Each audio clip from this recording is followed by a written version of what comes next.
Game Learning Mabiljar, main sambil belajar sebagai metode pembelajaran daring yang efektif bagi pendidikan sekolah dasar di Indonesia dalam menghadapi COVID-19. Dampak virus COVID-19 terjadi di berbagai bidang, salah satunya di bidang pendidikan. Ditetapkannya pembelajaran secara daring pada tanggal 24 Maret 2020 oleh Menteri Pendidikan dan Kebudayaan Republik Indonesia mendatangkan pro kontra dalam masyarakat. Untuk itu, diperlukan pengembangan metode pembelajaran khususnya sekolah dasar secara daring dalam menghadapi COVID-19, yakni dengan menggunakan game learning Mabiljar.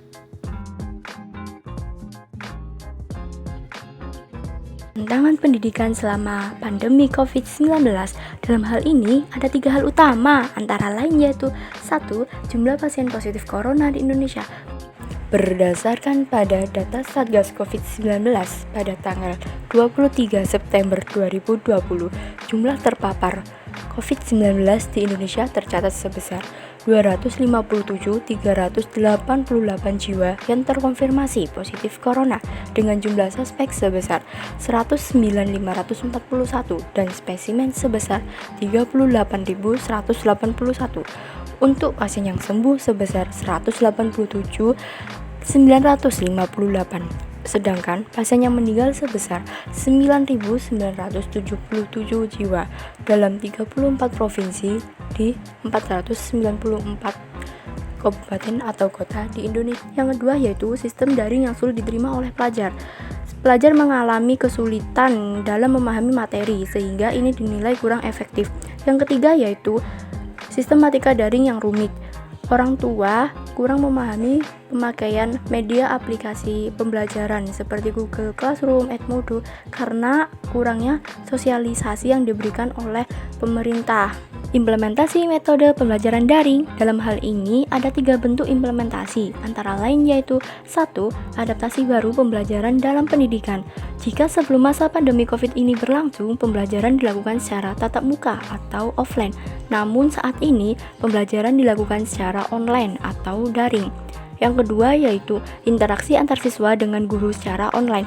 Interaksi ini dilakukan dengan media aplikasi seperti Google Classroom, Psikologi, Edmodo, atau bahkan Google Meet untuk penyampaian materi secara video. Yang ketiga yaitu kendala metode pembelajaran daring. Kendala ini bisa berupa jaringan yang tidak stabil pada suatu daerah, sehingga ini akan mempengaruhi pembelajaran.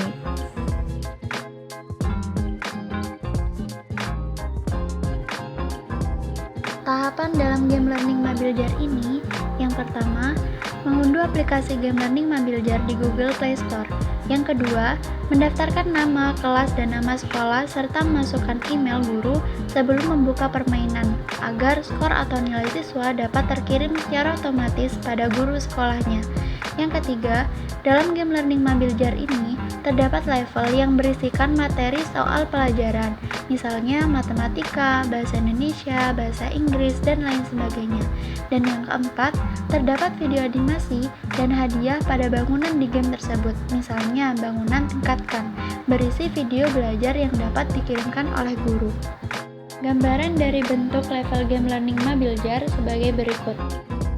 Kemudian bentuk permainan matematika dan permainan IPA dapat seperti ini. Bentuk bangunan tingkatkan sebagai berikut. Bangunan tingkatkan ini berisi video belajar yang dapat dikirimkan oleh guru. Selain itu, juga terdapat bangunan-bangunan lain yang berisi video untuk mengasah kemampuan anak. Misalnya video membuat boneka, robot, memasak, menanam, dan lain sebagainya. Sedangkan untuk hadiahnya dapat berbentuk buku cerita atau tambahan permainan menarik.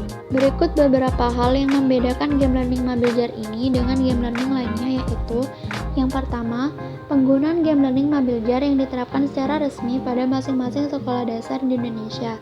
Yang kedua, game learning Mabiljar ini dapat digunakan secara online maupun offline, sehingga dapat menghemat kuota internet dan meminimalkan kendala sinyal. Selanjutnya, skor atau nilai dari permainan tersebut dikirimkan pada guru masing-masing sekolah saat terhubung jaringan internet atau online.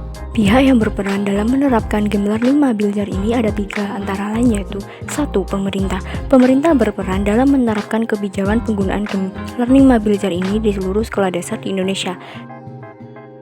Yang kedua yaitu peran guru. Guru berperan dalam penggunaan iptek secara maksimal agar siswa dapat memahami materi yang disampaikan meskipun secara daring. Yang ketiga yaitu peran orang tua. Orang tua berperan dalam mendampingi siswa dalam belajar.